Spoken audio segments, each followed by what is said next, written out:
Allez, on est parti. Ça fera venir les retardataires. OK, donc bonjour à tous et à toutes. J'espère que vous allez bien, que vous êtes assez réveillés pour cette petite soirée, pour cette première pour moi et pour l'entreprise qu'on vient de créer.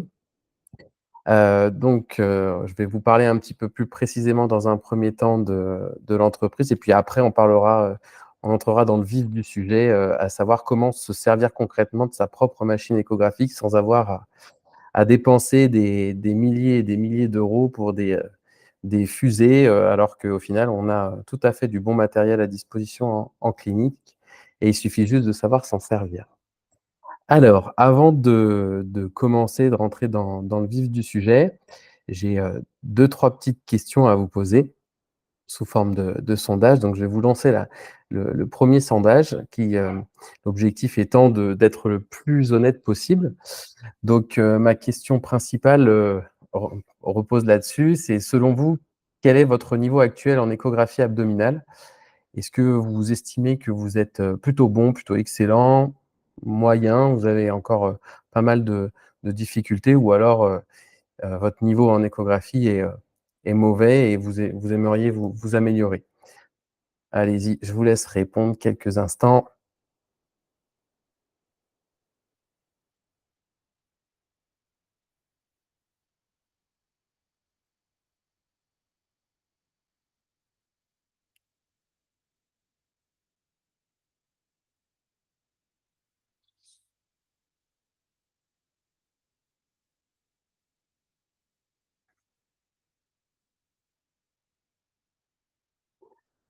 J'ai 2 votes. Alors, je ne sais pas si vous arrivez à y accéder. Normalement, c'est sur un petit bouton à droite, en bas à droite.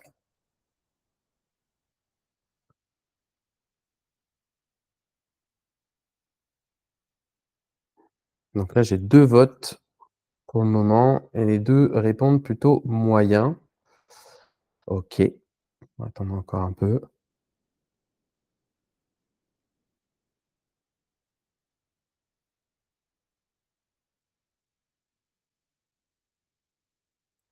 OK, donc niveau plutôt moyen. Très bien. Eh bien, ma seconde question va porter sur maintenant, quel est l'intérêt pour vous?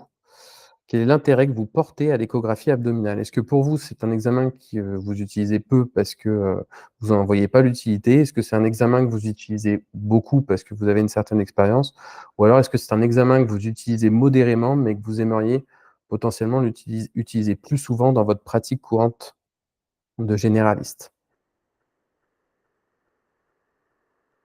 Donc l'objectif pour moi de ces questionnaires, c'est un petit peu de statuer, de situer où est-ce que vous en êtes vous et derrière, voir qu'est-ce qui pourrait être le plus intéressant à vous proposer ou pas du tout si vous êtes, plutôt, à l'aise en écho.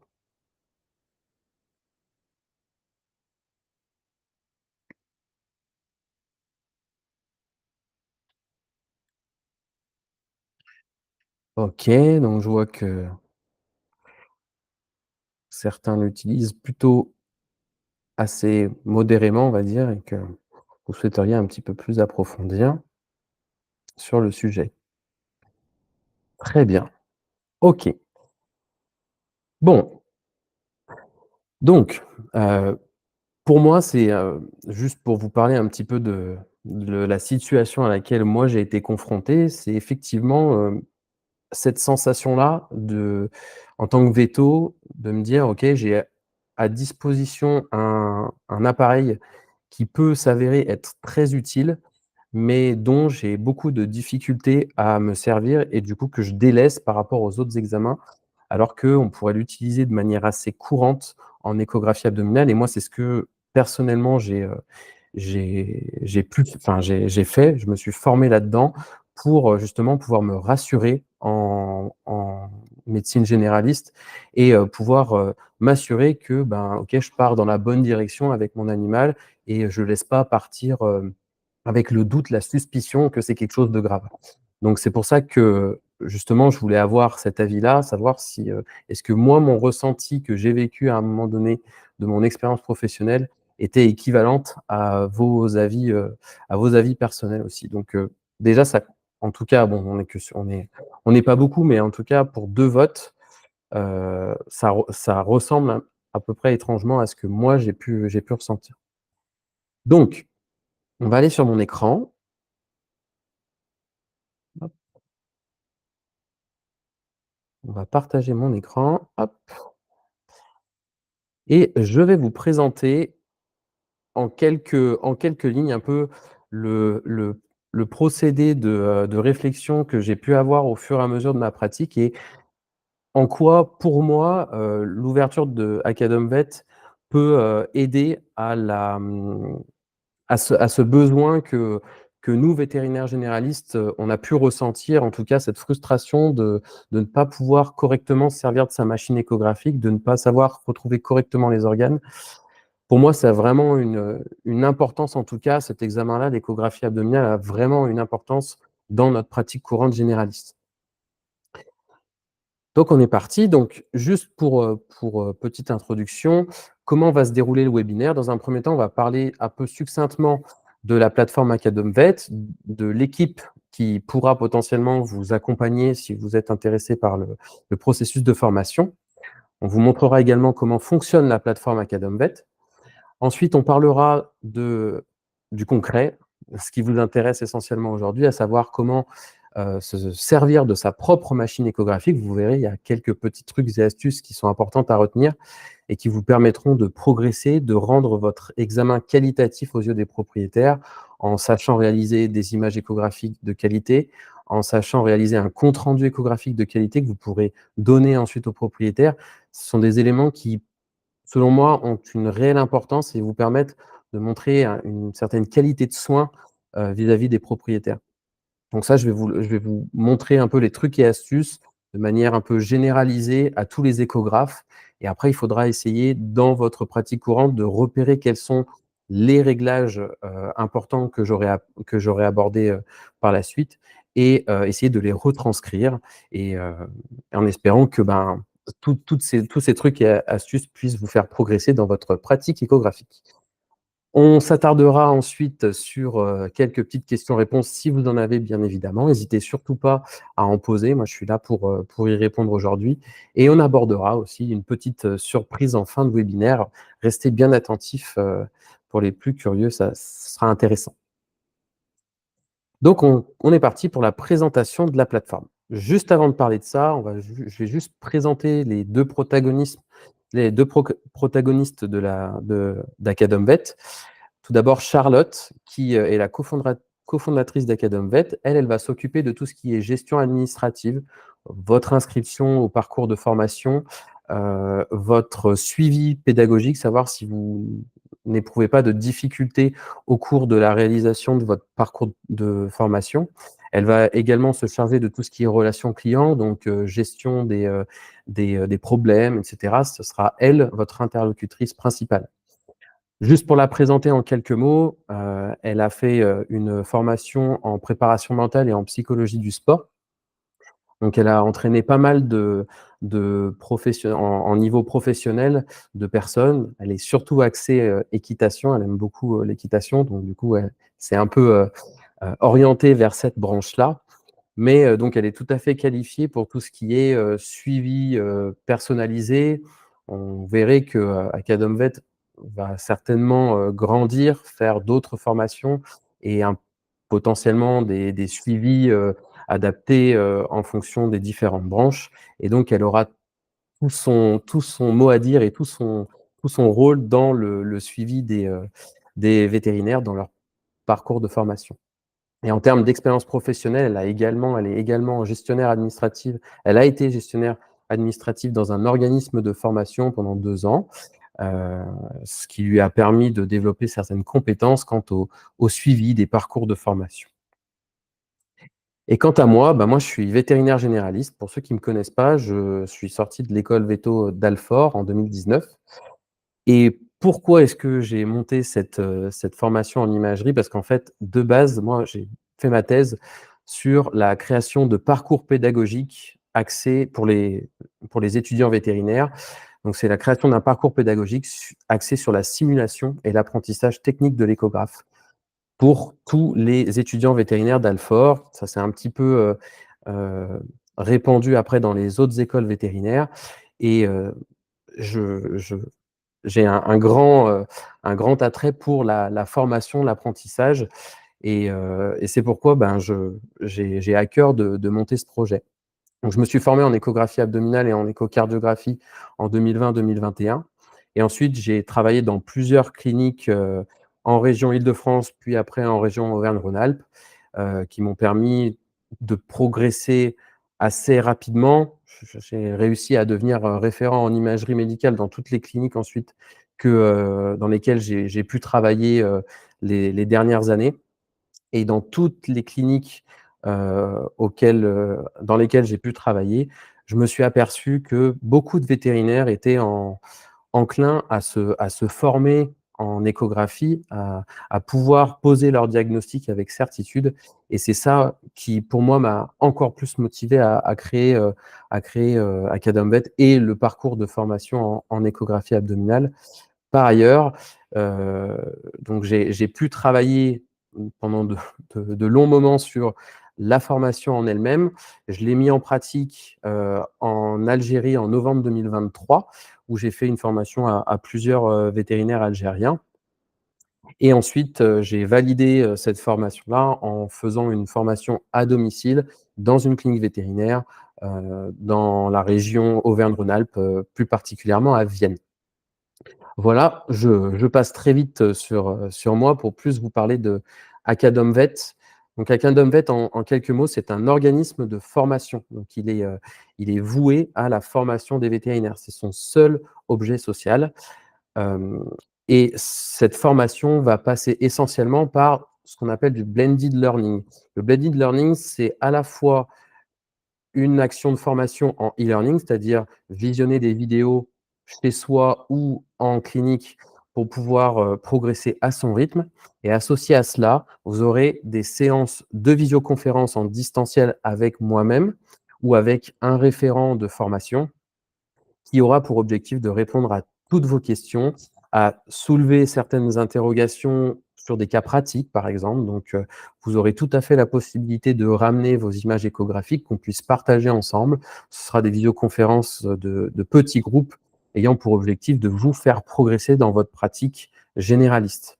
Associé à cela, on verra par la suite, mais vous aurez aussi une interaction, assez soutenue dans tout ce qui est évaluation pratique. C'est-à-dire que vous le verrez par la suite, mais dans le parcours de formation, vous vous devrez enregistrer certaines images échographiques sur lesquelles je vous évaluerai et donc par conséquent, je vous évaluerai, mais si vous avez des difficultés, bien évidemment, vous avez la possibilité de nous le communiquer et on essaiera de résoudre le problème sans souci. L'objectif étant de créer des parcours pédagogiques complets, détaillés et adaptés à votre pratique généraliste. C'est-à-dire que pour le moment, on est, un organisme de formation qui va créer des parcours pédagogiques, en l'occurrence ici, en lien avec l'échographie abdominale, l'objectif étant de vous rendre compétent dans votre pratique d'échographie et l'objectif à terme, c'est que AcadumVet puisse, au fur et à mesure du temps, créer des parcours pédagogiques dans les différentes spécialités du vétérinaire généraliste, permettant ainsi un accès, beaucoup plus, facile, moins onéreux et qui vous permettent quand même d'avoir des domaines de compétences assez précis. Et l'objectif étant, comme je vous le disais, d'avoir des interactions répétées avec votre référent de formation, des sessions de visio une fois par mois et des ateliers pratiques au fur et à mesure de votre avancée. Nos objectifs donc, comme je le disais, c'est d'essayer de rendre accessible la formation vétérinaire à tous. Pas que aux vétérinaires ayant le plus de moyens, pas, hem moi, je me suis aperçu quand même que, enfin, selon moi, l'accès à la formation pratique du vétérinaire est souvent très contraignante par différents aspects, de par la localisation. C'est-à-dire que, ben, malheureusement, si on n'est pas situé au bon endroit, au bon moment et ben, on laisse passer la formation quand il y a de la place, parce qu'on a aussi un problème de place. Et pour moi, j'ai été frustré de ne pas pouvoir m'inscrire à certaines formations alors que j'aurais pu. Première contrainte. Deuxième contrainte, la contrainte du temps. C'est-à-dire qu'on est dans un endroit donné avec une courte période et on ne peut pas bénéficier du suivi de formation suffisant. Donc pour moi, c'était vraiment quelque chose qui m'importait beaucoup, cette contrainte de temps, que chacun puisse progresser à son rythme parce que chaque personne est un peu unique et chaque personne progresse à son rythme. Donc l'objectif, c'est de pouvoir apprendre à son rythme. Et enfin, la contrainte financière, parce que quand on sort de l'école veto ou quand on arrive sur le marché vétérinaire, on n'a souvent pas beaucoup de moyens pour pouvoir s'acheter, se payer une formation. Et souvent, pour les vétérinaires, pour les patrons, c'est difficile d'accorder, de financer une formation pour un jeune venant d'arriver, alors que, selon moi, ça devrait être accessible à tous. Donc c'est pour ça que l'objectif d'AcademVet, c'est de créer des formations qui soient suffisamment qualifiantes à un des prix les moins chers du marché. Donc notre objectif, c'est que vous puissiez progresser rapidement en connaissances et en compétences, tout en utilisant des exercices pratiques en clinique, que vous puissiez les répéter et que derrière, vous ayez un retour d'expérience, que vous puissiez faire un retour d'expérience envers votre référent de formation. Et donc, on assurera un suivi de votre formation tout au long de votre parcours. En ce qui concerne nos offres actuelles, il y en a deux qui concernent essentiellement l'échographie abdominale. L'échographie abdominale, votre référent de formation, ce sera moi-même. Comment est-ce que ça se passe? Donc vous avez deux formules, pour l'échographie. La première formule, qui est celle-ci, elle contient tous les éléments qui vous permettront de débuter, de bien démarrer dans votre pratique échographique. Donc vous aurez les rappels de base pour l'échographie abdominale, donc en gros, comment régler un échographe, comment réaliser un compte rendu, quels sont les trucs et astuces que je peux vous donner pour la réalisation d'un examen échographique complet, comment est-ce que ça se passe en pratique courante, comment est-ce que moi je mets en place mon échographie abdominale dans ma pratique courante généraliste. Est-ce que je le fais tout de suite là d'un coup ou est-ce que je prévois le temps, etc. Il y a beaucoup, beaucoup d'informations qui sont contenues dans ce module-là et qui, pour moi, sont essentielles. Comment manipuler sa sonde échographique, quelles sont les bases de la manipulation de la sonde, comment choisir sa sonde échographique, comment régler une fréquence de sonde, etc. Tout est contenu dans le module 1. Donc ce module 1, il est présent à la fois dans les deux formules parce que, pour moi, c'est un élément important. Ensuite, vous avez le module 2 de formation qui correspond à l'échographie abdominale que j'appelle de niveau 1, c'est-à-dire tous les organes abdominaux qui sont plutôt faciles à retrouver. Le foie, la rate, les reins, la vessie, les organes génitaux. Dans chaque organe, vous aurez différentes parties, deux parties en particulier, la partie aspect normal et la partie aspect lésionnel. Donc, dans la partie normale, je vous explique quel est le parenchyme, comment est décrit le parenchyme, etc., quelle taille il fait, etc. Et vous aurez également une vidéo d'immersion, on va le voir par la suite. Cette vidéo d'immersion, elle vous permet de voir en différents plans comment manier une sonde échographique et comment retrouver l'organe en question. Et ensuite, une fois que vous avez fait ça, je vous évaluerai sur l'obtention d'images échographiques. Donc ça, c'est pour la partie aspect normal échographique. Et ensuite, la partie lésionnelle, vous le verrez par la suite, la partie lésionnelle, je vous présente toutes les lésions que vous allez fréquemment rencontrer en pratique courante généraliste. Et ensuite, je vous fais un petit quiz pour chaque organe, un petit quiz en lien avec un cas clinique, un cas pratique pour lequel j'ai été confronté, moi, dans ma pratique généraliste. Et enfin, le module 3, là, c'est un module qui est un peu plus réservé pour les personnes ayant acquis de l'expérience. C'est l'échographie abdominale de niveau 2. Donc là, on abordera tous les intérêts de l'échographie abdominale des organes un peu plus complexes à trouver. Je parle également de l'examen POCUS, qui est un examen intéressant. Il ne parle pas que d'abdomen, il parle aussi d'échographie thoracique. On abordera la vésicule biliaire, l'ensemble du tube digestif avec les trucs et astuces pour essayer de suivre le tube digestif, le pancréas, les surrénales, les nœuds lymphatiques, et je vous explique aussi comment réaliser des cytoponctions et des biopsies échoguidées à travers des cas pratiques. Donc, je vous mets au défi de réaliser ces cytoponctions et ces biopsies sur un atelier inerte, mais je ne vous en dis pas plus, c'est un peu privé. Voilà, donc ça, c'est pour les deux modules de formation. Le premier module, correspond à 23 heures de formation estimée, c'est-à-dire le temps de visionnage plus le temps de réalisation des examens pratiques et 42 heures de formation pour le module 1, 2 et 3. En ce qui concerne les ressources pédagogiques, donc comme je vous le disais, vous avez des contenus vidéo à visionner, vous avez des PDF en lien avec chaque présentation vidéo. Associé à cela, vous avez des vidéos d'immersion pour chaque organe. Je vous explique vraiment comment les retrouver à travers différents cadrages, vous allez le voir par la suite. On a des quiz pédagogiques sous forme de cas cliniques pour la partie lésionnelle de tous les organes. Vous bénéficiez également d'une séance, comme je vous le disais, de visioconférence une fois par mois tout au long de votre formation. Alors, il faut savoir, je vais vous le dire après, mais pour ce module-là, vous bénéficiez de 3 mois de formation et pour ce module-là, de 4 mois de formation. L'objectif étant, donc, vous avez 2 séances de visioconférence pour le premier module et 3 à 4 séances pour le module complet. Vous accédez également à la photo et à la vidéothèque. Alors, ce que j'appelle photo et vidéothèque, c'est l'ensemble de toutes les lésions qu'on abordera pour chaque organe.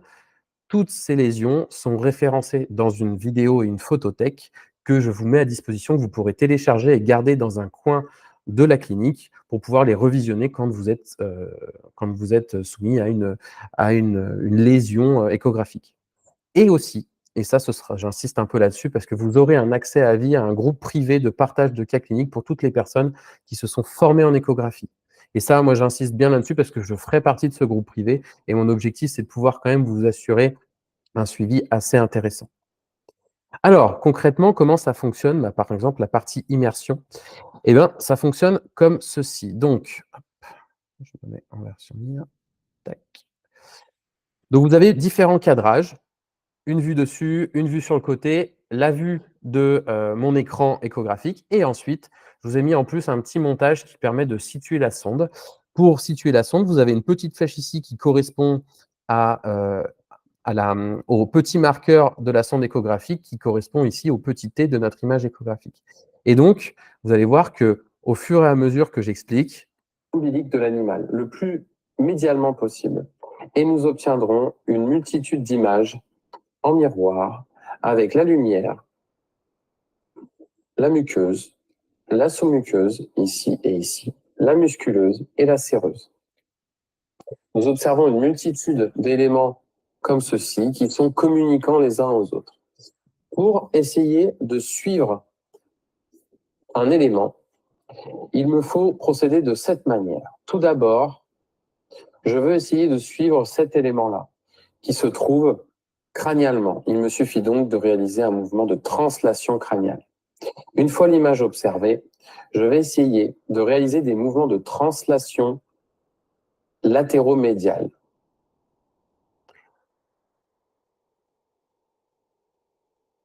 Voilà à quoi ça ressemble. L'objectif, c'est de vous guider dans la réalisation de votre examen échographique, que vous puissiez le faire en regardant même cette vidéo. C'est-à-dire qu'en gros, vous gardez l'écran de votre tablette, de votre téléphone ou de votre ordinateur. Vous vous calez sur un animal qui est anesthésié et vous essayez de refaire les mouvements dont je vous parle. Alors, j'utilise un jargon, mouvement de translation, mouvement de rotation, etc., d'inclinaison.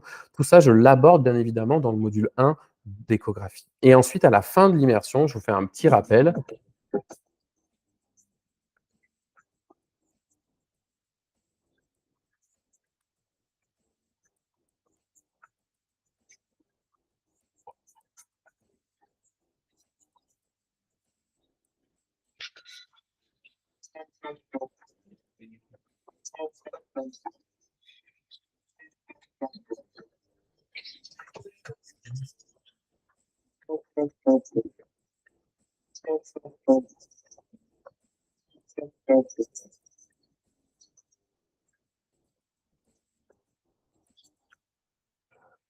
Voilà, donc en gros, je refais un peu le point à la fin de la session d'immersion, juste pour que vous puissiez avoir un peu le pli sur la manière de manipuler la sonde échographique.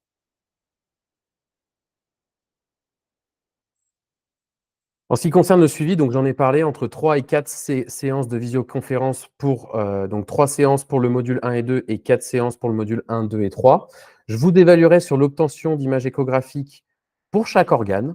Vous aurez également un questionnaire d'évaluation théorique à la fin de chaque module de formation et une évaluation sur la réalisation d'un compte-rendu échographique.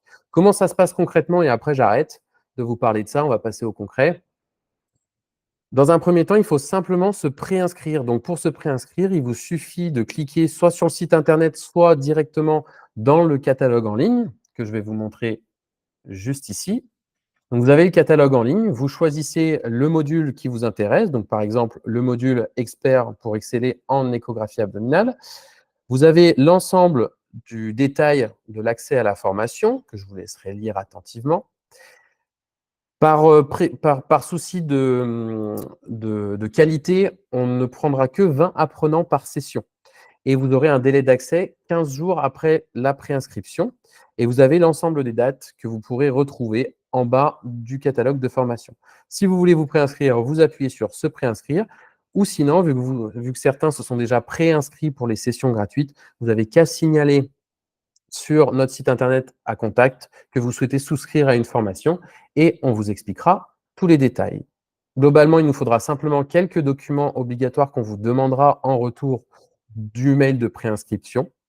Une fois que vous aurez tout envoyé, on créera ce qu'on appelle un mandat de prélèvement. L'objectif étant que vous n'ayez pas à payer la formation d'un coup, mais vous payez 30%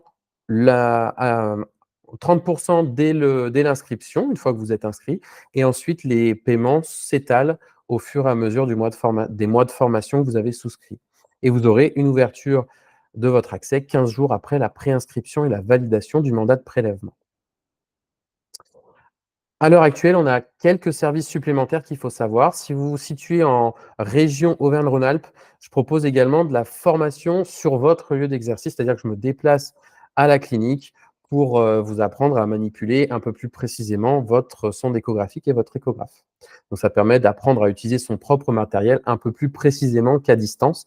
Malheureusement, par souci de localisation, je ne peux pas m'étendre pour le moment, mais peut-être qu'à un moment donné, ça viendra et c'est un peu l'objectif. Mais pour le moment, ce n'est pas le cas. Vous avez aussi la possibilité, ce qui permettrait un peu d'étendre un peu ce service-là, c'est que je vous propose de créer sinon un guide d'utilisation de votre propre machine échographique. Il faudra simplement nous prévenir. Alors, c'est additionnel, hein, ça nécessitera un supplément, mais par contre, ça vous permettra d'avoir votre propre guide d'utilisation. Donc, il faudra simplement m'envoyer les caractéristiques de votre échographe et après, moi, je me débrouille. Et enfin, j'ai aussi la possibilité, je vous laisse la possibilité d'avoir des relectures de vos comptes rendus et images échographiques pour faire un point sur le cas clinique en question. Donc, il y a des forfaits, plus vous prenez des relectures et moins ça vous coûte cher. Voilà, vous retrouverez toutes ces informations sur notre site internet Academvet. OK, donc très rapidement, je vais juste vous montrer comment fonctionne la plateforme de formation. Il y en a certainement qui ont dû s'inscrire. Et donc, je vais juste refaire un point sur comment est-ce que ça fonctionne assez rapidement. Donc, vous arrivez, vous vous êtes connecté, vous êtes préinscrit, on vous a enregistré dans votre session, tout est prêt, vous avez accès à la formation. Vous arrivez sur cette interface qui se trouve être votre extranet. On appelle ça l'extranet. Donc, vous avez l'onglet Accueil qui vous permettra de revenir à cette page-là. Et ensuite, vous avez plusieurs petits sous-parties. Ce qui va vous intéresser le plus, c'est les séquences e-learning. Tout le reste, en fait, c'est simplement du plus. Vous aurez des évaluations, donc des évaluations à froid quand vous commencez. J'essaye d'évaluer vos envies de progresser. J'essaye d'évaluer également vos connaissances. Donc, en gros, toutes les évaluations qui apparaîtront en fin de formation et qui, pour nous, nous permettront d'avoir le statut Calliope, sont enregistrées ici. Après, tous les petits questionnaires et quiz se retrouveront dans la partie e-learning. Le petit onglet documents, il n'a pas de réel intérêt pour le moment. En gros, ça nous permettra simplement de vous communiquer certains documents, par exemple votre attestation de formation, votre diplôme de fin de formation, etc. Vous retrouverez tout dans la partie documents. Ensuite, vous avez la partie e-learning qu'on va aborder juste après. La partie émargement, elle nous permettra, quand on fera des sessions questions-réponses, des visioconférences, je vous demanderai d'émarger lorsqu'on fera la formation en distanciel. Il faudra simplement émarger pour certifier que vous avez bien assisté à la formation. à la session de visioconférence. Vous avez également le règlement intérieur d'AcademVet et vos intervenants ici. Donc là, ce sera moi en échographie abdominale, mais ça pourra être d'autres intervenants dans le futur. Et ensuite, ici, vous avez accès à votre calendrier de formation. Donc, par exemple, ici, si cette demoiselle a souscrit à une formation et on se rend compte que le 21 novembre, entre 12h30 et 14h, c'est à peu près ces créneaux-là que j'ai décidé de prendre pour les sessions de visioconférence parce que c'est souvent là où on a un peu plus de temps, plutôt que de prendre du temps en soirée, c'est peut-être plus sympa de prendre du temps entre midi et 2.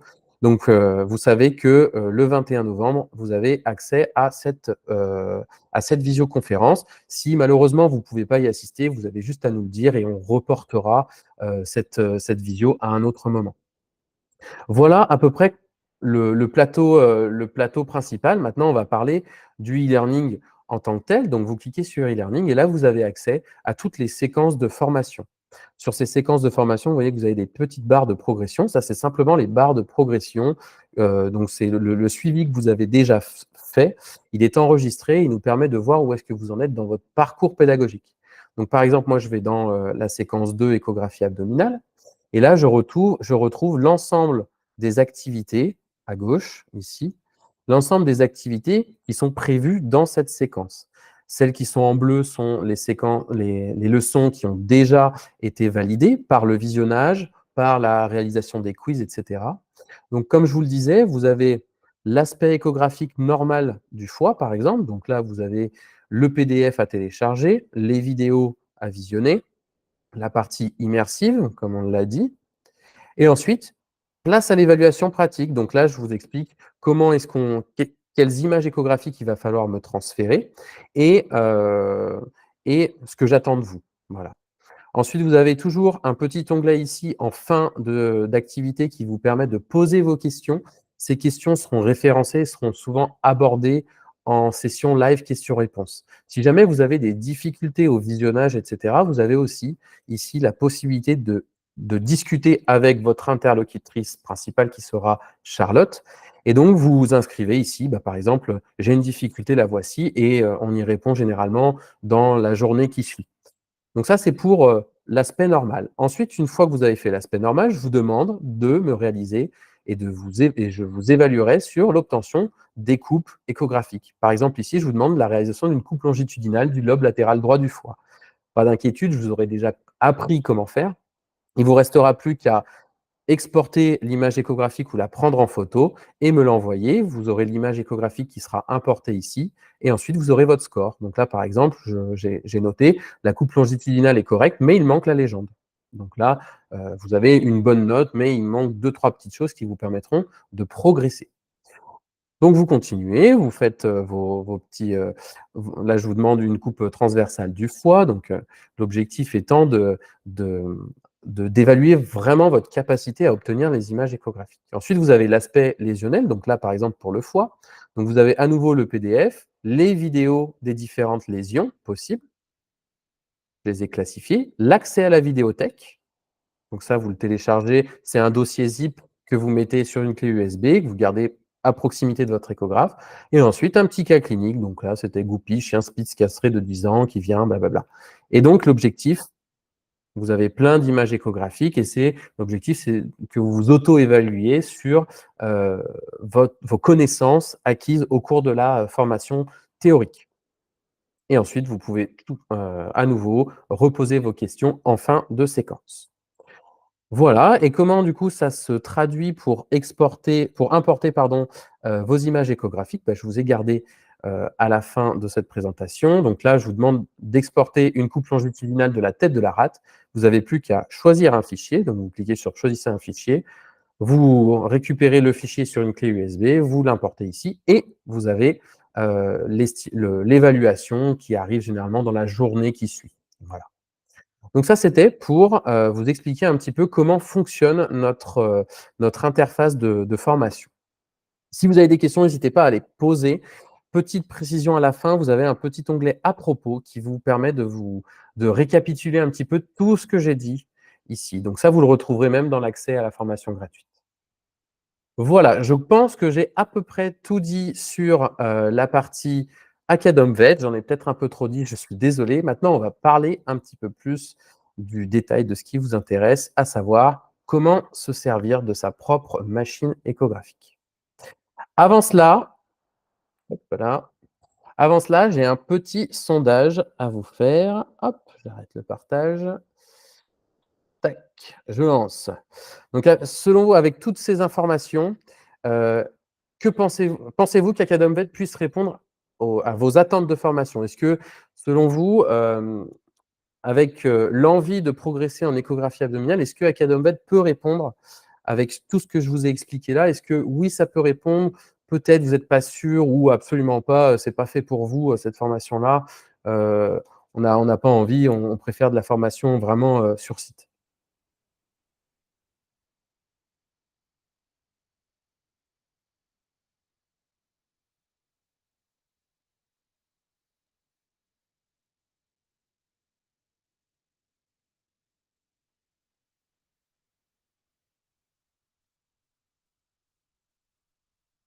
OK, 2 votes oui absolument.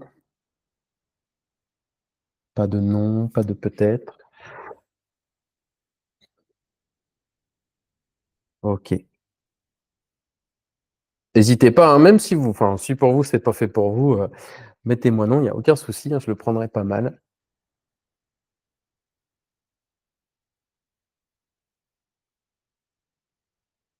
Donc pour le moment, il y a que du oui, bon ça me fait plaisir, je me trompe pas. Parfait. OK, donc on va avancer maintenant, on va rentrer, dans le vif du sujet, c'est-à-dire ce que vous attendiez, la partie hop, je remets mon écran, hop là. La partie apprendre, à se servir de sa propre machine échographique. On est parti. Alors là, je vous ai pris une photo de mon échographe que j'utilise en clinique. C'est un Xario, c'est un Canon qui a été vendu, par une certaine société dont je tairai le nom pour pas faire trop de pub. Voilà à quoi ça ressemble. Donc clairement, ben, quand on commence à manipuler une machine échographique, ben, on se dit: «Bah, qu'est-ce que c'est que ce bazar? J'y comprends rien. Il y a 15 000 boutons. J'ai l'impression que je vais faire décoller une fusée. C'est un peu compliqué». Et je partage tout à fait cet avis si c'est le vôtre, parce que honnêtement, moi, j'ai commencé par là aussi. Et franchement, c'est une grosse galère et on est toujours à essayer de toucher le moins de boutons possible pour éviter de dérégler la machine. Vous inquiétez pas, c'est le sujet aujourd'hui de la formation.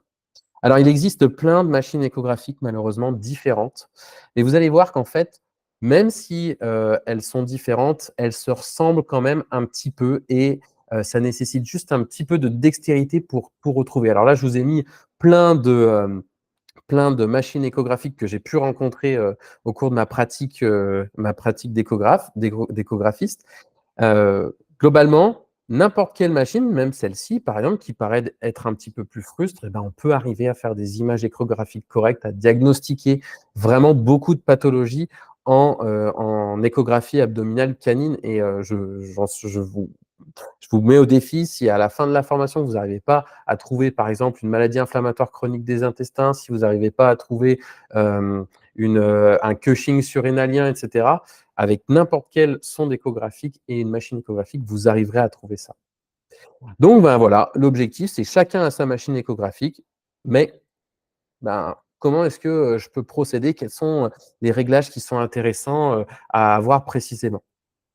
Alors juste pour info, comment fonctionne un échographe? C'est juste important à connaître. Donc le principe échographique, il repose sur le fait que vous avez une plaque qu'on appelle plaque piézoélectrique. C'est plein de petits cristaux qui vont se mettre au contact de l'électricité, qui vont se mettre à vibrer et à engendrer la création d'ondes ultrasonores. Donc ce sont des ondes mécaniques que nous n'entendons pas, et ces ondes ultrasonores vont se réfléchir ensuite et revenir au niveau de la plaque piézoélectrique qui a cette, capacité, en vibrant, de reproduire un influx, électrique. Et ça, c'est intéressant parce que l'ordinateur va intégrer cette notion-là et va ensuite créer une image échographique en fonction de l'amplitude des ondes ultrasonores qui ont été réfléchies. Donc je vous ai remis juste le principe échographique de base, comment fonctionne, une machine échographique. Ça Vous verrez que je vous l'explique en long, en large et en travers dans la formation. Ça a pas de là, en l'occurrence, aujourd'hui, pas de réel intérêt de s'attarder dessus. Heu, Vous le retrouverez également dans la thèse, parce que ça, c'est une image de la thèse que j'ai faite, pour l'apprentissage de l'échographie. L'objectif étant juste de comprendre que ça le principe physique repose sur la réflexion d'une partie de l'onde ultrasonore au niveau d'une interface acoustique. Donc l'interface acoustique, c'est une interface entre 2 tissus pour faire simple et on va avoir plus ou moins une réflexion de l'onde ultrasonore au niveau de cette interface et c'est ce qui va donner en fait l'échogénicité, donc une image plutôt hyper échogène, ça va être une onde ultrasonore qui aura été réfléchie en très grande quantité, une amplitude nettement, heu, enfin très importante et qui sera, retranscrite par la plaque piézoélectrique vers l'ordinateur. Et une image hypoéchogène, bah, c'est tout simplement une onde ultrasonore qui a été transmise de manière beaucoup plus importante et où on a eu une réflexion beaucoup plus faible à cet endroit-là. Et donc, vous avez différentes échogénicités au niveau d'un abdomen. Donc, je vous ai mis quelques petites échogénicités dans un ordre chronologique. Je vous donne une petite astuce pour retenir l'ordre d'échogénicité décroissante. La prostate de Raffarin, je ne sais pas si vous connaissez le bonhomme, mais en gros, globalement, c'est juste pour vous préciser que la prostate a une échogénicité supérieure au tissu de la rate, qui lui-même a une échogénicité supérieure à celui du foie, qui lui-même est supérieur à la corticale rénale, qui elle-même est supérieure à la médulaire rénale. Et enfin, la vessie, qui est normalement totalement anéchogène. Alors, pour faire simple, les principaux réglages échographiques à connaître. Alors ça, c'est pour réaliser une image échographique correcte pour pouvoir avoir une belle image échographique. Vous avez 4 réglages à retenir. Le premier, c'est le réglage de la profondeur. Bah oui, il faut que votre organe, il soit vraiment bien centré sur votre image, qu'elle soit pas trop étendue en profondeur ou qu'on puisse l'avoir en belle, qu'on ne l'ait pas trop zoomé non plus. Donc, l'objectif, le premier réglage à avoir en tête, c'est le réglage de la profondeur. Ce réglage, il est important pour avoir une belle image échographique. Ensuite, vous avez les réglages du gain. Donc, vous avez le gain général qui correspond en fait à la balance de blanc de votre image échographique. Donc, si vous gérez le gain général, on va le voir, vous allez augmenter l'échogénicité totale de votre image. Donc, l'image va devenir beaucoup plus blanche. Inversement, si vous diminuez, l'image sera beaucoup plus sombre. Et le gain étagé, bah, c'est exactement la même chose, mais à un étage donné, à une profondeur donnée. Donc, ceux-là vont modifier la superficie du gain et ceux-là, la profondeur du gain. Et enfin, le dernier réglage à réaliser avant d'enregistrer l'image, c'est le réglage du focus qui peut se traduire de différentes manières. Le focus, il permet simplement de focaliser les ondes ultrasonores à une profondeur donnée, ce qui va vous permettre d'avoir une image beaucoup plus nette.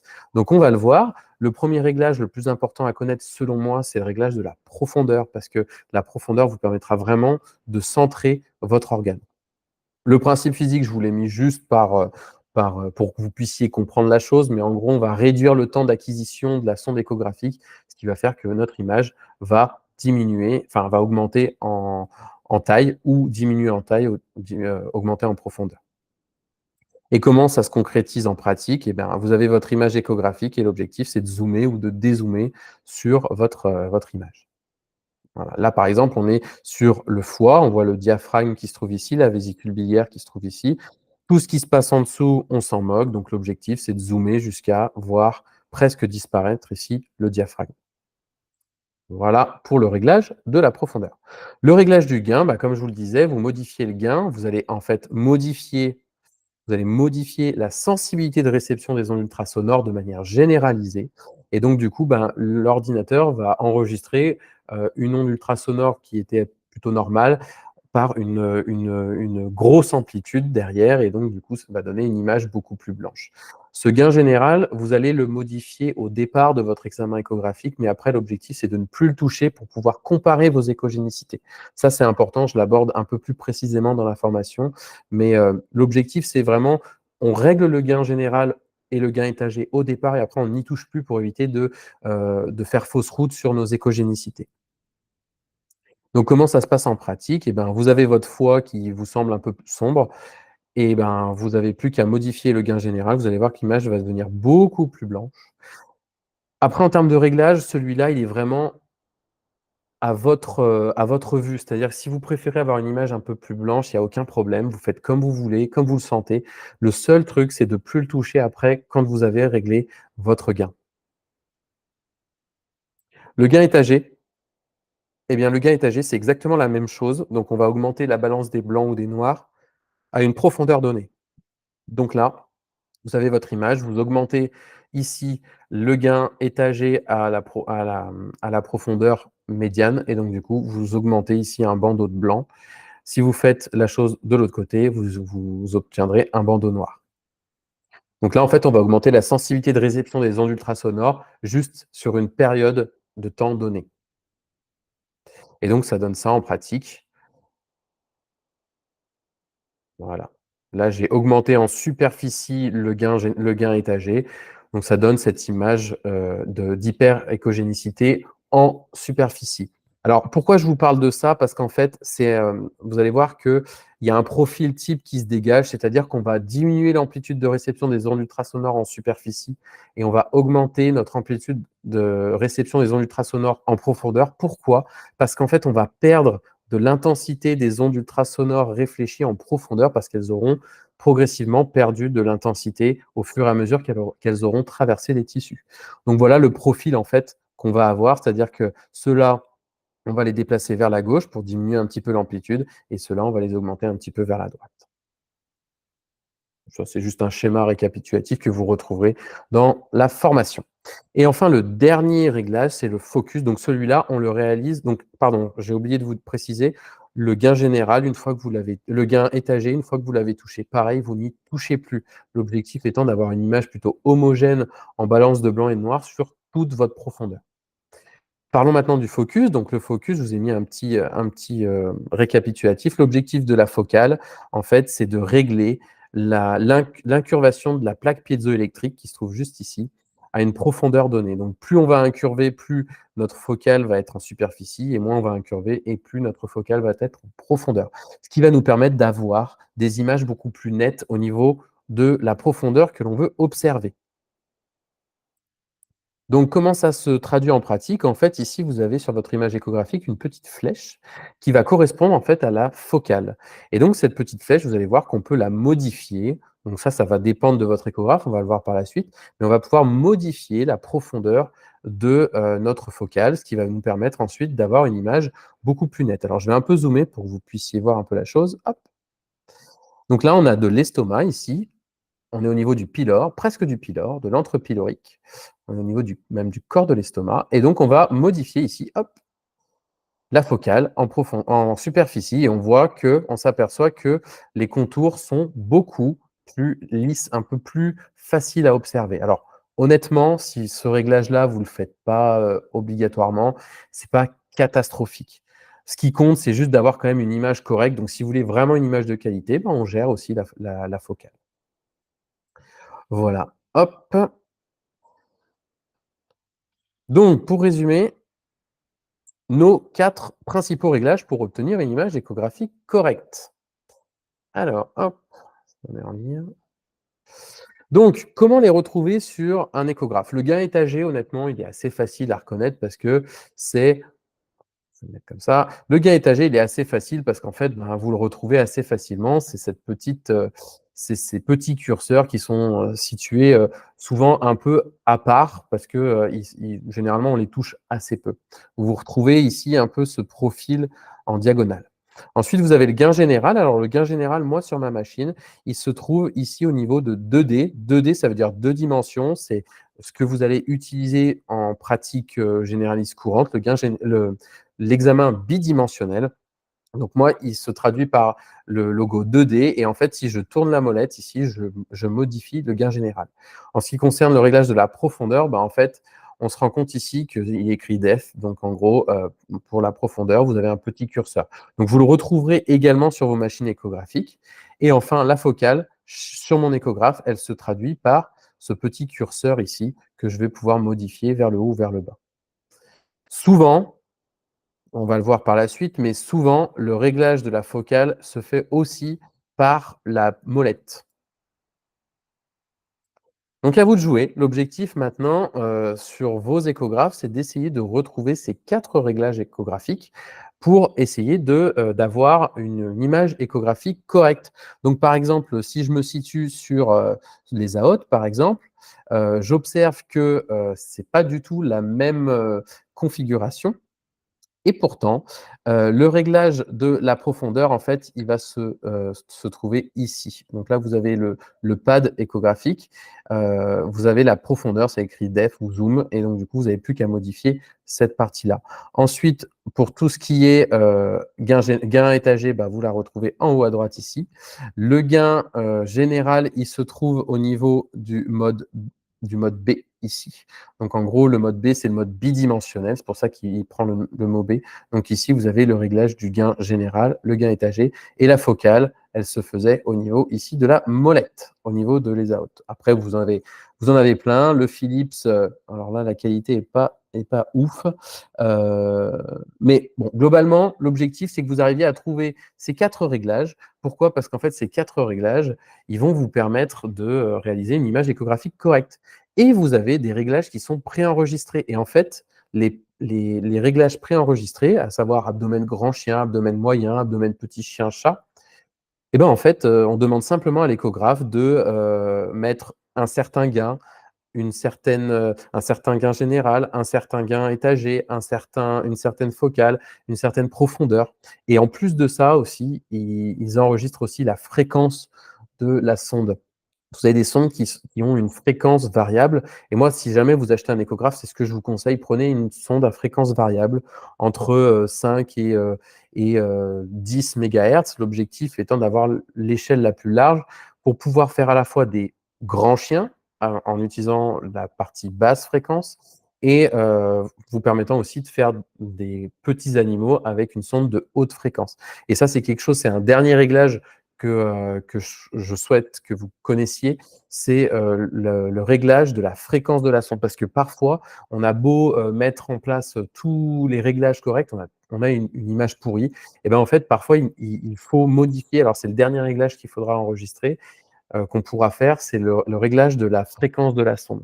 Et le réglage de la fréquence de la sonde, bah, si vous avez un gros chien, que vous avez une image qui n'est pas top, vous allez baisser la fréquence de la sonde pour avoir une sensibilité, une image un peu, elle sera certainement un peu plus sombre, mais par contre, vous aurez un contraste un peu plus intéressant.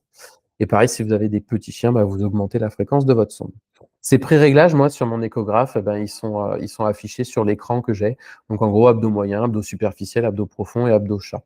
Donc, ça, c'est des pré-enregistrements. Vous avez la possibilité de vous rapprocher de votre fournisseur d'échographe pour savoir s'il en existe et s'ils peuvent vous les mettre.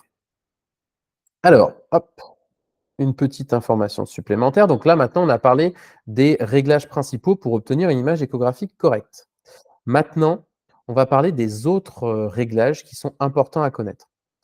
Tout d'abord, le clic gauche de votre échographe. Alors, la plupart du temps, en fait, vous avez la molette qui se trouve au centre et vous avez souvent en haut à gauche un petit, juste au-dessus, en haut à gauche, un petit icône qui correspond en fait au clic gauche et en haut à droite au clic droit.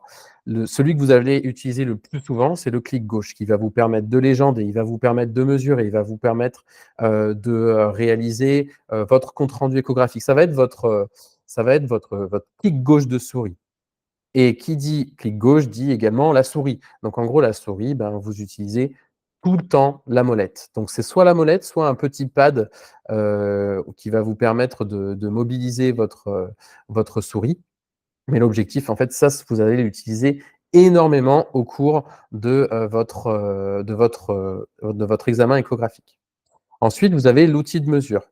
L'outil de mesure, il va vous être hyper intéressant pour réaliser toutes les mesures de vos organes échographiques, passant de la longueur des reins, en passant par la taille de la prostate, la taille des surrénales, etc., la mesure de la paroi intestinale, tout ça. Donc, votre outil de mesure, il est important.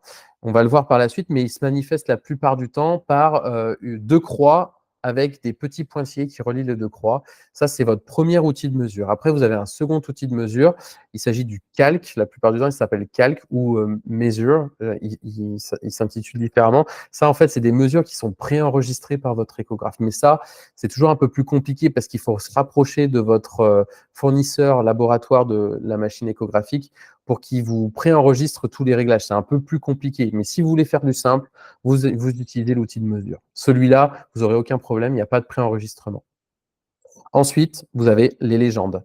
Donc l'outil d'annotation, le marqueur d'annotation. Il se traduit soit par le bouton ABC, soit sinon par Annote ou Note.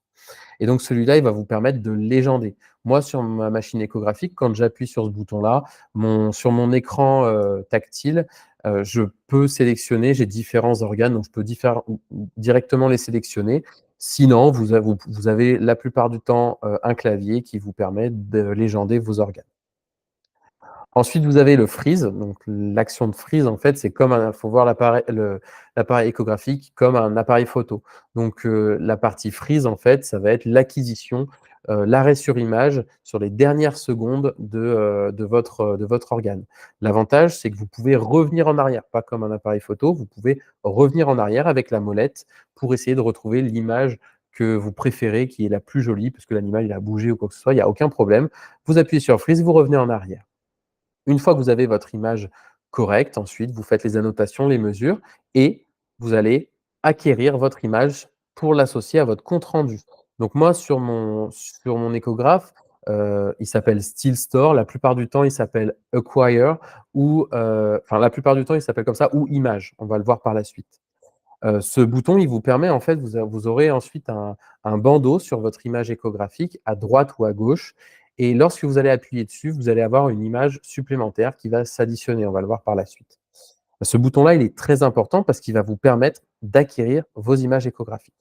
Petit truc et astuce, moi personnellement, ce que je fais, c'est que je frise d'abord mon image échographique, je trouve mon organe, je mesure, j'annote et ensuite je lance l'acquisition de mon image. Pourquoi? Parce que ça me permet de gagner du temps dans ma pratique échographique, courante, hein, mais vous pouvez tout à fait enregistrer l'image et ensuite, derrière, refaire vos mesures et vos annotations. C'est tout à fait possible, on va le voir par la suite. Hop là,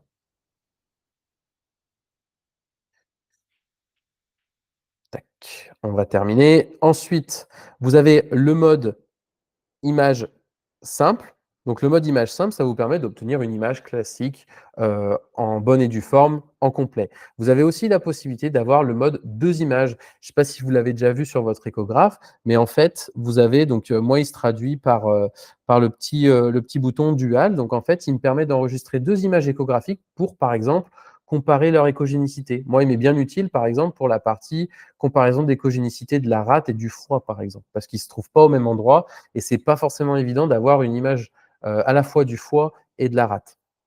Donc voilà, moi je l'utilise surtout pour ça. Et enfin, vous avez le clic droit de votre échographe. J'ai pas abordé les petits boutons qui se trouvent ici parce qu'en fait, ça ferait que la formation, le webinaire serait trop long. Mais vous avez ici le mode bidimensionnel et après, c'est tous les modes Doppler ici. Vous avez les modes Doppler et là, vous avez la coupe temps mouvement. Ceux-là, ils vous serviront surtout pour la réalisation de l'échocardiographie. Donc ça, je l'aborderai dans une formation ultérieure puisque je suis en train de travailler sur la partie réalisation de l'échocardiographie et même de la cardiologie vétérinaire généraliste en général. Donc voilà, mais sachez que vous l'aurez normalement sur tous vos échographes. Petit aparté sur la réalisation de votre examen échographique. Il y a des prérequis qui sont importants à connaître. Déjà, vous vous mettez à l'aise. C'est le plus important, vous vous mettez à l'aise. Si vous êtes accroupi parce que le chien il est gros machin et que bah, vous allez forcément écourter votre examen échographique au risque de passer à côté de certaines images et certaines lésions. Et donc, c'est hyper important de se mettre dans des conditions vraiment idéales. Donc, on se met dans une pièce sombre, au calme, avec un animal qui est à jeun. On n'hésite surtout pas à le tondre pour réduire l'interface avec l'air, qui est problématique en échographie. On met l'animal bien pour débuter, on met l'animal bien sur le dos pour avoir une symétrie parfaite des organes parce que déjà connaître l'anatomie d'un animal, l'anatomie abdominale d'un chien ou d'un chat, c'est déjà complexe. La représenter en 3 dimensions, c'est encore plus complexe Et alors, rajouter ça à cela, un chien qui est en décubitus latéral, eh ben là, c'est tous les moyens sont bons pour se perdre et rien y voir à l'échographie. Donc, on essaye de se mettre vraiment dans les conditions idéales. Après, vous avez différents types de sondes, macro, micro-convexe, linéaire. Je passe très vite parce que vous le verrez dans la partie formation.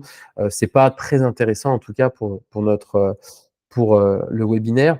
La seule chose, c'est que privilégiez plutôt des sondes qui sont convexes, donc soit des macro-convexes, soit des micro-convexes, pour aller explorer l'abdomen d'un animal. Les sondes linéaires, elles sont plus utilisées pour les mesures, donc vous verrez des spécialistes en échographie faire des mesures avec une sonde linéaire, parce que ça déforme moins l'image, mais on s'en fiche. Nous, le plus important à connaître, c'est vraiment les sondes convexes. Après, vous avez différentes fréquences. Donc, comme je vous le disais, les fréquences les plus intéressantes pour des sondes convexes, c'est entre 5 et 8-10 MHz pour l'exploration abdominale. Et après, vous avez les sondes sectorielles pour l'échocardio et les sondes linéaires pour les mesures et ou l'exploration de tissus superficiels, donc échographie tendineuse, musculaire, oculaire aussi également. OK. Maintenant, comment réaliser un compte-rendu échographique de qualité? Déjà, la première chose à savoir, c'est qu'il faut déjà ouvrir un examen sur votre échographe. C'est important d'identifier l'animal parce que si vous voulez retrouver vos images échographiques, bah, aucun problème. Vous n'avez plus qu'à retourner, taper le nom de l'animal ou le nom des propriétaires et vous retombez directement sur votre examen que vous avez fait il y a 10 ans, 10 mois ou 10 jours. Donc vous annotez bien l'identité du patient et s'il vous plaît, mettez le nom du vétérinaire et la structure de soins parce que c'est important, ça va vous garantir, ça va potentiellement garantir au propriétaire, bah, que c'est de la qualité, quoi. Et puis ça vend votre nom, ça vend, voilà, vous êtes le véto qui a fait, cette échographie, vous avez diagnostiqué le truc. Si ça se trouve, ce compte rendu, vous allez lui imprimer, le monsieur, il va passer à droite à gauche et peut-être même que vous pourrez faire un petit peu de référé derrière. Qui sait? Enfin, moi, c'est comme ça que j'ai commencé et c'est comme ça que derrière, j'ai pu avoir une certaine activité de référé en échographie.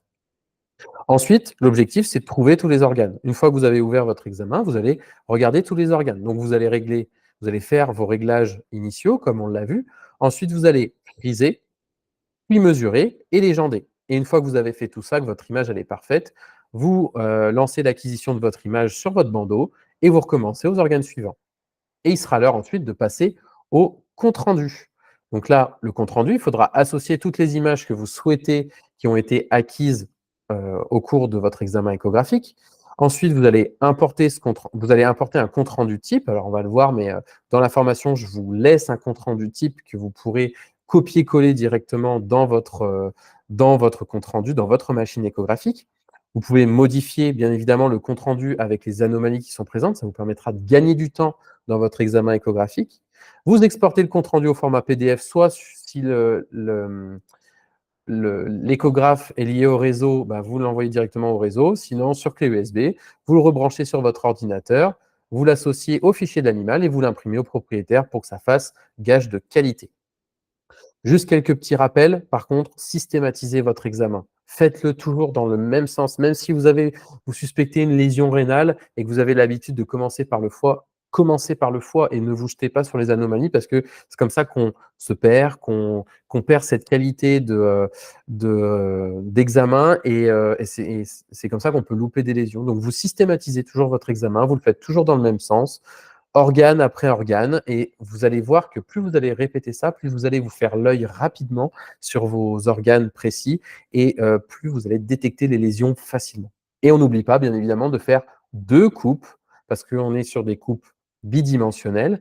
Donc pour essayer de relater en 3 dimensions, bah, on fait une coupe longitudinale et une coupe transversale. Ça, je vous explique tout dans la formation, comment ça se passe.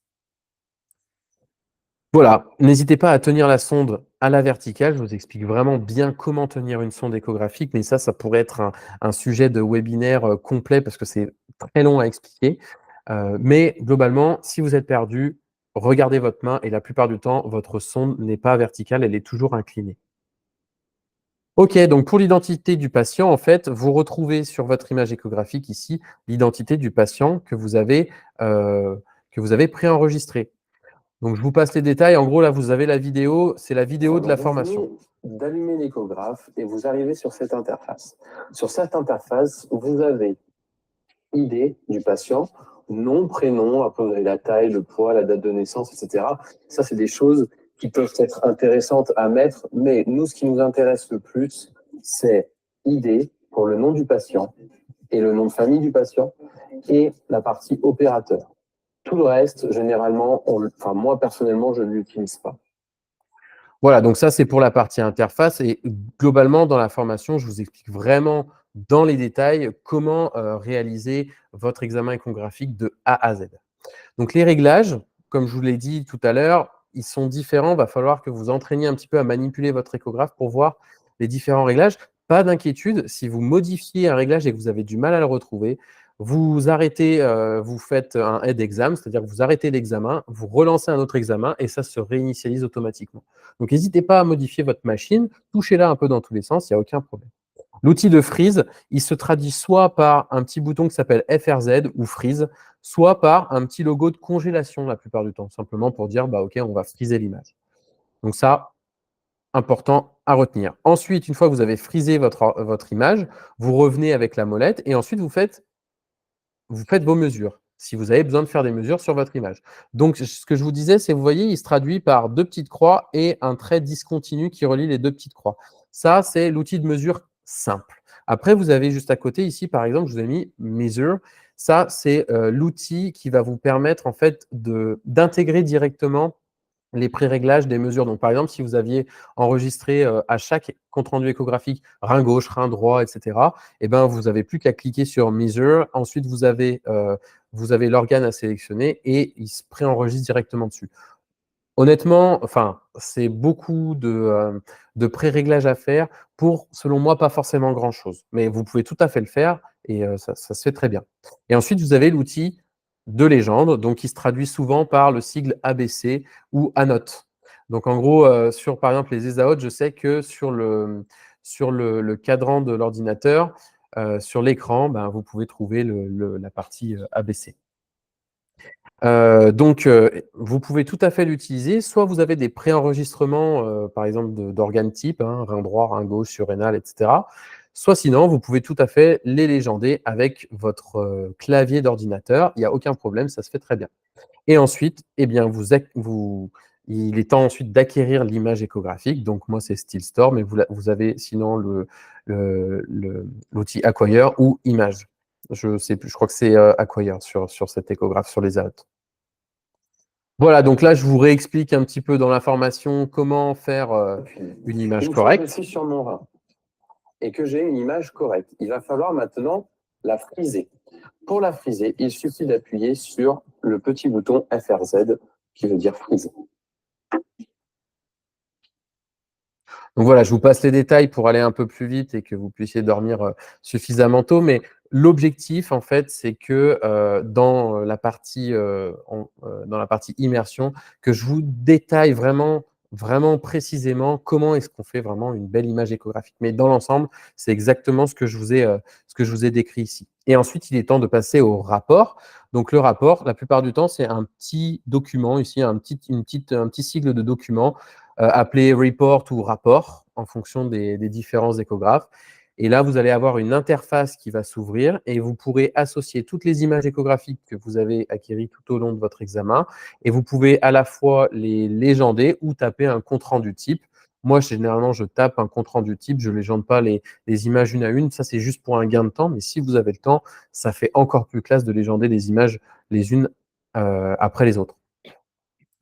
Donc, avec la formation, bah, vous aurez un compte-rendu type à télécharger pendant la formation. Il n'y aura plus qu'à copier-coller. Et vous copiez-collez ce compte-rendu dans votre machine échographique. Alors, parfois, il y a 2-3 petites manips à faire. On se rapprochera ensemble de votre constructeur labo pour savoir quelle est la manip à faire pour votre échographe pour implanter directement ce compte-rendu type. Et après, vous n'aurez plus qu'à modifier toutes les anomalies échographiques et légender chaque image échographique si vous le souhaitez. Voilà comment se précise un examen, un compte-rendu échographique. Donc, la plupart du temps, si vos pré-réglages sont bien faits, vous avez le logo de la clinique, vous avez le nom, toutes les coordonnées de la clinique, l'identité du patient. Donc, moi, généralement, je renseigne le nom de l'animal et le nom des propriétaires, la date de l'examen et la personne qui a réalisé l'examen. Ensuite, généralement, moi, ce que je mets, c'est quand même, je mets une partie anamnèse parce que vous le verrez dans la partie formation, l'échographie abdominale, elle doit vous permettre de répondre à une question. C'est hyper important. Faut pas, se lancer dans un examen échographique sans question, se dire: «OK, je sais pas ce qu'il a le chien, vas-y, je fais une écho et puis basta». Non, en fait, il faut vraiment se dire: «Pourquoi est-ce que je fais une échographie abdominale?» Là, en l'occurrence, ici, j'ai réalisé une exploration échographique abdominale suite à un amaigrissement aigu associé à l'apparition de diarrhée. OK, j'ai mon anamnèse, à peu près mon bilan anamnestico-clinique d'animal. Maintenant, je me lance dans mon examen et ensuite je vérifie organe après organe, toujours dans le même sens, avec, bah, mon compte rendu type et ensuite moi généralement je le tape en majuscule les anomalies échographiques pour que ça me saute à l'œil lorsque, je relis mes comptes rendus pour des suivis, par exemple. On n'oublie pas pour chaque organe de détailler la taille, la forme, les contours, la localisation, l'architecture et l'écogénicité. Ça, j'aborde tout dans la formation et tout à la fin, on conclut et on interprète. L'interprétation, elle ne se fait pas avant, hein, elle se fait vraiment en conclusion. Donc là, par exemple, ici, sur mon animal, c'était des images échographiques révélant un épaississement intestinal diffus, évoquant une possible mycie versus lymphome. Alors maintenant, ça a changé, on appelle ça des entéropathies chroniques. Et donc, ce qui reste à faire, moi, je mets toujours la suite du diagnostic, donc à confirmer par diagnostic histologique, associé à des signes de cholangite modérée, voilà, sur un chat, de blablabla. Et ensuite, vous associez toutes les images échographiques et là, vous avez un compte rendu précis que vous pouvez imprimer aux gens et ça vraiment, ça vous réconforte dans la qualité de votre examen moi, pour moi, je trouve que ça fait vraiment gage de qualité de soins. Et c'est l'objectif d'Academvet, c'est de rendre vraiment, de rendre accessible des formations, qualifiantes qui vont vous permettre de développer dans votre structure de soins des domaines, de compétences, vraiment importantes. On n'oublie pas que, l'examen échographique est un examen standardisé, donc on procède toujours dans le même sens et on corrèle toujours notre examen échographique à la clinique de l'animal. C'est hyper important parce que vous allez voir certaines lésions parfois qui seront de découvertes fortuites et il faut pouvoir le dire, il faut avoir confiance en le fait que, ben, c'est de découverte fortuite et c'est pas en lien avec la clinique de l'animal. Vous avez une lésion nodulaire sur une rate, sur un vieux chien, qui vient pour, toute autre chose, si une élévation des valeurs rénales. Bon, bah, vous pourrez dire: «OK, on a des lésions spléniques, mais certainement de découverte fortuite et pas forcément grave, on contrôlera».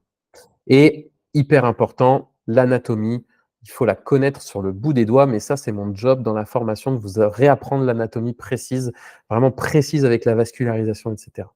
Et ensuite, voilà, on rédige notre compte rendu et on exporte le compte rendu au format PDF et on l'associe à la fiche de l'animal et on l'imprime au propriétaire. Ensemble de mes images échographiques, il va être temps de réaliser le rapport.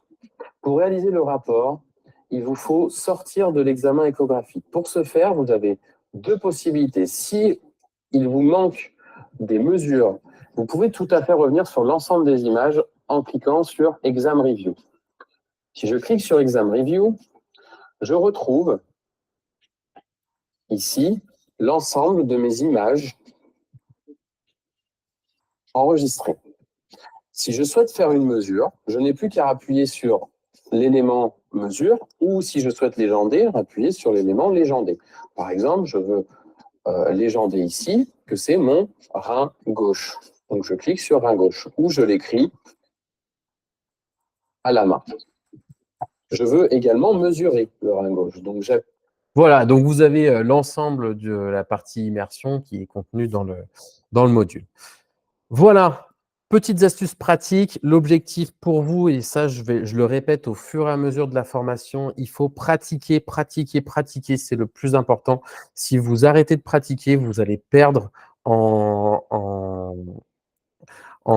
automatisme, vous allez perdre votre sensibilité à votre examen et du coup, tout le travail mis en amont de la formation, sera potentiellement perdu. Donc à toute occasion et ça, ce sera un peu le dernier mot de ce webinaire, c'est il faut que vous vous fixiez des objectifs pour vous entraîner.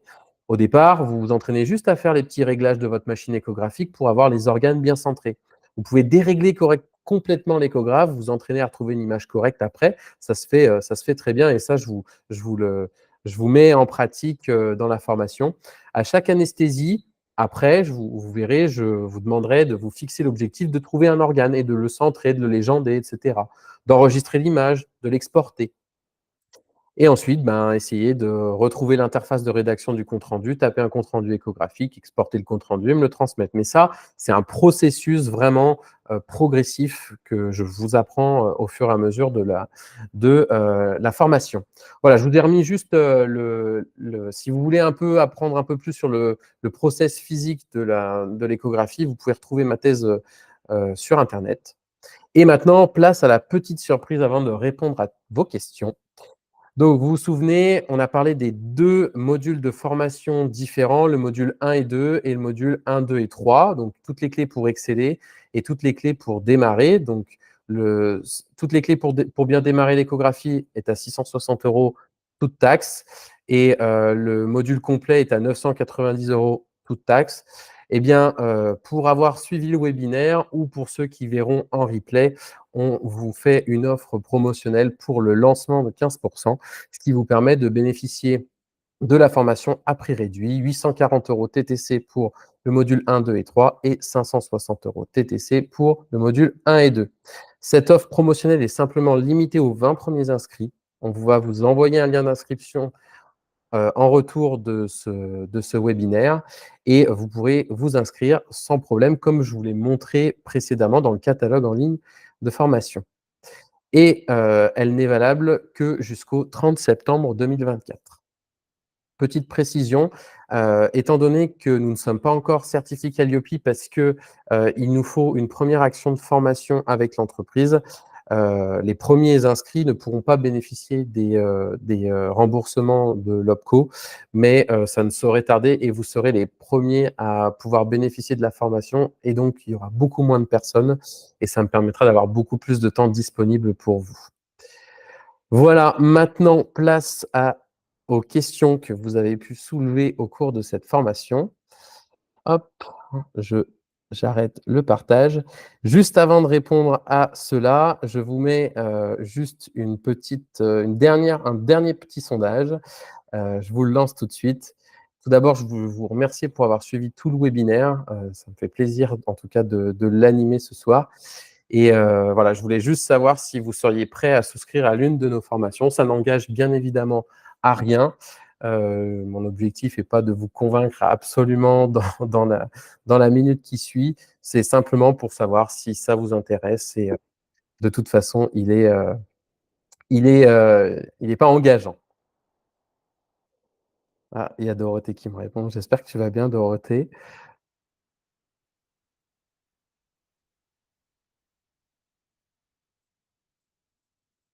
N'hésitez pas à poser vos questions. Je vois que j'en ai pas pour le moment, mais n'hésitez surtout pas. Je suis là pour y répondre.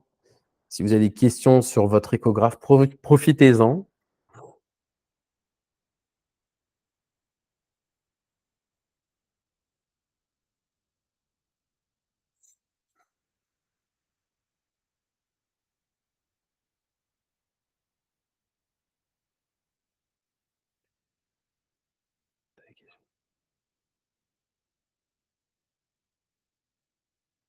Je vous ai Mon objectif était de finir avant 22 h. On est impeccable, on est dans les temps.